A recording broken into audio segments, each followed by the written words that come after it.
ఆడపిల్లలు, మహిళల భద్రతకు తెలంగాణ రాష్ట్ర ప్రభుత్వం నడుం బిగించింది. హైదరాబాద్లోని పోలీస్ కమిషనర్ కార్యాలయం అందుకు వేదికైంది.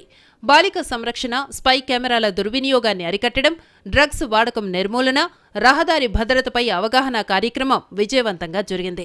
ఈ కార్యక్రమానికి principal secretary Borra Venkatesham, Hyderabad CP Kothakota Srinivasa Reddy, DCP దారా కవిత, సైబర్ సెక్యూరిటీ అధికారి సి విశ్వనాథ్, ఎన్ఎస్ఎస్ అధికారులు గీత, Udayasri, haven homes society founder, president, social entrepreneur Varalakshmi పాల్గొని 300 మంది ఎన్ఎస్ఎస్ యువతులకు ట్రైనింగ్ ఇచ్చారు.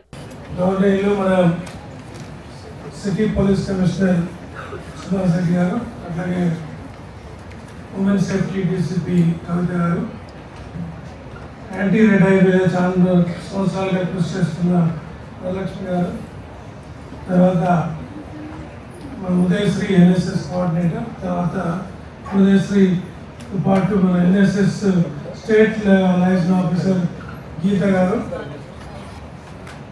అందరికీ కూడా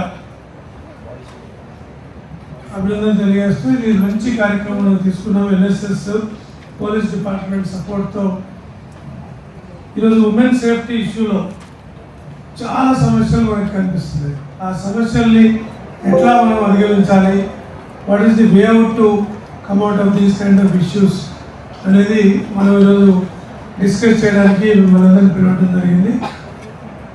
ఉమెన్ సేఫ్టీ ఎంత ఇంపార్టెంట్ అంటే దీనిలో ఏమాత్రం లైటప్ ఉన్నా కూడా ఇప్పుడిప్పుడే ఇంటి నుండి బయటకు వస్తున్న మహిళలందరూ కూడా మళ్ళీ ఏదో ఒక క్లాస్ వరకు చదివించేసి మళ్ళీ మానేయటం జరుగుతుంది. లేదా పక్క ఊరికి వెళ్ళాలన్నా ఆ ఫ్రీడమ్ ఏదైతే ఇప్పుడిప్పుడే మహిళలకు ఇస్తున్నారో అన్నింటినీ కూడా కంట్రోల్ చేయడం పొందాం. In the name of lack of safety, instead of trying to control the wrong person, we control the girl. అమ్మాయిని కంట్రోల్ చేయడానికి ట్రై చేస్తాం, బయట తప్పు చేసే వాళ్ళ బదులు. సో అందుకని అది రాకుండా ఉండాలంటే what are the main issues ఏమున్నాయో మనం చూసుకోవాలి. ఆ ఇష్యూస్లో ప్రధానంగా నంబర్ 1గా మనం చూసేది ఈరోజు ఈ టెక్నాలజీ పెరుగుతున్న క్రమంలో WhatsApp technology is increase. So దానిలో కొంత అడ్వాంటేజ్ ఉన్నదాన్ని ఎట్లా డిసడ్వాంటేజ్గా వాడుతున్నారు అనేది ఈ స్పై కెమెరా సిస్టమ్. ఈ స్పై కెమెరా సిస్టమ్ ఎంత పెద్ద ఇష్యూ కింద మారిందంటే ఈరోజు దాన్ని రకరకాల పద్ధతుల్లో దాన్ని బాత్రూమ్స్లలో, ఈవెన్ ఒక మిర్రర్లో భాగంగా కూడా, ఒక ప్లగ్లో భాగంగా, షాంపూ బాటిల్లో భాగంగా ఎక్కడ ఏదో తెలియదు. అంటే మన కన్ను కనుక ఎట్లయితే కెమెరా లాగా ఉంటుందో, మన మనిషి దగ్గర చూస్తే అదే మనం చూస్తున్నా లేదా తెలియనట్టుగా ఒక గాగుల్స్ వేసుకొని ఒక మనిషి వచ్చారనుకోండి, ఆయన మనం సరిగ్గా చూస్తున్నారా, తప్పుగా చూస్తున్నారా, ఎక్కడ చూస్తున్నారో మనకు తెలియనట్లా ఒక రూమ్లోకి వెళ్తే ఏ కెమెరా వల్ల ఎక్కడ చూస్తుందో తెలియని పరిస్థితి, అది ఎక్కడుందో కూడా తెలియదు. సో అలాంటి పరిస్థితుల్లో ఎస్పెషల్లీ ఇండియన్ టైప్ ఆఫ్ మెంటాలిటీలో ఏం జరిగినా అమ్మాయితో తప్పనే కాన్సెప్ట్లో ఉంటుంది. ఆమె జాగ్రత్త ఉండాల్సింది, ఆమె తప్పు చేసింది అనే ఒక మెంటాలిటీ ఉన్న టైంలో ఎనీథింగ్ హ్యాపెనింగ్. మన ఇప్పుడు అమ్మాయికి ఇబ్బంది అవుతుంది. సపోజ్ ఇప్పుడు ఎంసెట్ కోచింగ్కి రావాలి, లేదు ఒక కంప్యూటర్ కోర్స్ చదువుకోవడానికి వెళ్ళాలి, అందరూ హైదరాబాద్లో ఉండలేరు, పక్కన వరంగల్ రావచ్చు, మన రావచ్చు, వచ్చినప్పుడు ఎక్కడో హాస్టల్లో ఉండాలి, వర్కింగ్ ఉమెన్స్ హాస్టల్లో లేదా ఒక గర్ల్స్ హాస్టల్లో ఉండాలి. మరి అక్కడ ఎట్లా, అక్కడ ఏముంది, పక్క ఇంటి నుండి కూడా కెమెరాలు పెట్టినట్టు ఒకసారి చూసాను. పక్క ఇంట్లో ఉన్న వ్యక్తి ఈ హాస్టల్లోకి ఒక కెమెరా, చిన్న పిన్నోల్ కెమెరా పెట్టేశారు బాత్రూమ్స్లో. ఇట్లాంటి ఎన్ని ఉన్నప్పుడు మరి పోలీసు ఒకటే చేయడం అనేది సాధ్యమవుతుందా? పోలీసు మనకి ఎంతమంది ఉన్నారు? మొత్తం కలిపి మనకు కావాల్సిన పోలీస్ పర్సనల్లో ఉండాల్సిన వేరే కంట్రీస్తో పోల్చుకుంటే చాలా తక్కువ నెంబర్లో ఉన్నారు. అట్లాగే ఇవాళ మీకు జరిగింది ఇది ఈ స్పై కెమెరాస్ మీద. దీని గురించి నేను చెప్పాలన్న పని లేదు, విశదంగా చెప్పారు మన ప్రిన్సిపల్ సెక్రటరీ గారు. ఎక్కడ పైన సేఫ్టీ అనేది లేకుండా పోయిన అమ్మాయిలు, ఎక్కడ పైన ఎవడేం చేస్తున్నాడో, ఏం గమనిస్తున్నాడో, ఎటువంటి వీడియోలు చూస్తున్నాడో, దాన్ని ఎట్లా రేపుతున్నా మళ్ళీ మార్ఫింగ్ చేస్తాడు, అది పెట్టకూడని చోట్లలో టాయిలెట్స్లో వాటిలో కూడా పెట్టి ఒక వికృతమైన చేస్తాయి. సో దీనికి మనమందరం కూడా పూనుకొని ఇప్పుడు ఈ కార్యక్రమం ఎట్లుంటాయని మీకు చూపించడం జరిగింది. దీన్ని ఎట్లా గుర్తించాలో కూడా చెప్పడం జరిగింది. దీన్ని డిస్మాంటిల్ చేయడం ఎట్లా కూడా మనం అందరం కూడా కలిసి పోలీసుగా మేము మీతో ఉండి చేద్దాం. చేసి ఈ ఇట్లాంటి చేసే వాళ్ళని పట్టుకొని వాళ్ళని లేకపోతే అట్లా అలౌ చేసే ఎస్టాబ్లిష్మెంట్ మీద కూడా మనం కఠినమైన చర్యలు తీసుకుందాం.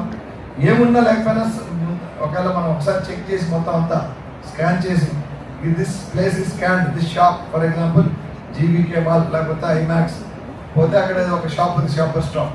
సో ఈ shopper stop this establishment is checked for the hidden spyware cameras which will show girls in obscene condition or catch girls in when they are in odd positions in the toilets etc. అని పెడితే అక్కడికి వాళ్ళు వస్తారు, ఎక్కువ మంది జనాలు వస్తారు. పెట్టించుకున్నవాడు వాడు కస్టమర్స్ కోల్పోవాల్సింది ఆ పరిస్థితి. మనం అంటే మనం ఎటువంటి ఈవెన్ ఈ ఎన్ఫోర్స్మెంట్ లేకపోతే ఎటువంటి ఆర్మ్ ట్విస్టింగ్ కూడా యూజ్ చేయకుండా సైలెంట్గా మనం దీన్ని ఒక రెవల్యూషన్ లాగా తీసుకురావచ్చు. దాంట్లో గర్ల్స్ కంటే ఇంకా ఎక్కువ మంచి దీనికి ఉత్తేజం ఇచ్చే వాళ్ళు ఇంకా ఉండరు. దీని ద్వారా మనం మొత్తం సొసైటీలో మన సేఫ్టీ ముఖ్యంగా మన girl child and adult girls కూడా ఎటువంటి ఇట్లాంటి ఈ దుష్ట కార్యాలకు బలి కాకుండా మనం చూద్దాం. ఇంకో ఆయన ఏం చెప్పాడంటే అదే మీకు క్రెడిట్స్ గురించి చెప్పాడు, కానీ క్రెడిట్స్ కోసం కూడా కాదు. క్రెడిట్స్ మీకు ఎట్లా వస్తాయి, ఎందుకంటే అది ఇవ్వడం వల్ల బాధ్యత కాబట్టి ఇస్తున్నారు. కానీ మీరు మాత్రం ఇది ఒక సర్వీస్ కింద ఒక మంచి అనుభవం కింద మీతో పాటు మీ తోటి బాలికలకు కూడా ఒక ఇస్తున్న రక్షణ కింద మీరు భావించండి. అండ్ మన సొసైటీలో ఏంటంటే ఖచ్చితంగా ఏదో ముళ్ళు వచ్చి అరిటాకు మీద పడ్డా, అరిటాకు వచ్చి ముళ్ళు మీద పడ్డా నష్టం అరిటాక్కి అంటారు. ఆ రకమైన ఒక భావనతో ఏంటంటే ఇవన్నీ ఉన్నప్పుడు దీన్ని తొలగించుకోకుండా ఇట్లా మా ముళ్ళు తొలగించాలి. మనం ముళ్ళు తొలగించి అరిటాకును కాపాడుకోవాలి. కానీ ముళ్ళు చెప్పి మనం అది ఈ ప్రాబ్లమ్స్ అన్ని ఉన్నాయని గర్ల్స్ని తెలియనీయకుండా చేస్తే మరి ఇచ్చిన స్వేచ్ఛ, ప్రజాస్వామ్యం ఇచ్చిన స్వేచ్ఛ మనం భారతదేశం స్వతంత్రం సాధించుకొని 75 years దాటిపోయింది. మరి అమ్మాయిలు ఏ రంగంలో కూడా తీసుకునే విధంగా అబ్బాయిలతో పోటీ పడ్డం కాదు, అబ్బాయిలు దాటి ముందుకు వెళ్తున్నారు. బ్రాంచ్లో కానీ ఏ విధంగా పోలీసులో కానీ ఏది సాంకేతిక రంగంలో కూడా. కానీ బయటికి రావాలంటే మాత్రం భయపడే పరిస్థితి వచ్చి బయటకు పోకపోతే తల్లిదండ్రులు మన మిడిల్ క్లాస్ మెంటాలిటీలో ఎందుకు అదే మళ్ళీ ఆ ముళ్ళు మీద ఎందుకు అటాక్ పడడం పోవద్దమ్మా అని చెప్పడం. సో మీ ఫ్రీడమ్ని కట్టేజ్ చేయడం, దాంతో మీ యొక్క ఆ క్రియేటివ్ స్కిల్స్ కూడా కట్ అయిపోవడం, అవన్నీ కూడా మంచి పద్ధతి కాదు. సొసైటీ ప్రగతికి, సామాజిక ప్రగతికి ఇది దోహదం చేసే విషయాలు కాదు. అందుకని ఇంత మంచి ప్రోగ్రాం ఆలోచించారు. దానికి మా వంతుగా చేయూతనిస్తున్నాం. అందరం కలిసి ఈ ప్రోగ్రామ్ సక్సెస్ చేద్దాం. మహిళల భద్రతకు పెనుముప్పుగా పరిణమిస్తున్న స్పై కెమెరాల మీద ప్రజల్లో అవగాహన కల్పించేందుకు యాంటీ రెడ్ ఐ పేరుతో ఇప్పటికే పెద్ద ఎత్తున ప్రచార కార్యక్రమాన్ని చేపట్టారు హెవెన్ హోమ్ సొసైటీ నిర్వాహకురాలు వరలక్ష్మి. వివిధ రంగాల్లో ఉన్న ప్రముఖులతో కలిసి ఇప్పటికే వీడియోలు రూపొందిస్తూ అవగాహన పెంచేందుకు తన వంతు కృషి చేస్తున్నారు. వాయిస్ ఆఫ్ భారత్ పేరుతో ఏటా ప్రత్యేక కార్యక్రమాలు నిర్వహిస్తూ సామాజిక బాధ్యతను చాటుకుంటున్నారు. అంతేకాదు సమాజంలో చిన్నారులు, మహిళలు ఎదుర్కొంటున్న సమస్యలను కేంద్ర, రాష్ట్ర ప్రభుత్వాల దృష్టికి తీసుకువెళ్లడమే కాదు, సత్వర ఫలితాల కోసం కృషి చేస్తున్నారు వరలక్ష్మి. కంటికి కనిపించని నిఘా కెమెరాలు మహిళల భద్రతను హరించివేస్తున్నాయి. షాపింగ్ మాల్స్, హాస్టళ్లు, హోటల్స్ ఎక్కడైనా ఇలాంటి రహస్య కెమెరాలు ఉండొచ్చు. ఇప్పుడు మార్కెట్లో ఈ రహస్య కెమెరాలు అందరికీ అందుబాటులో ఉంటున్నాయి. అడ్డు అదుపు లేని వీటి కొనుగోళ్లకు అడ్డుకట్ట వేయటం కోసం పెద్ద పోరాటమే చేస్తున్నారు వరలక్ష్మి.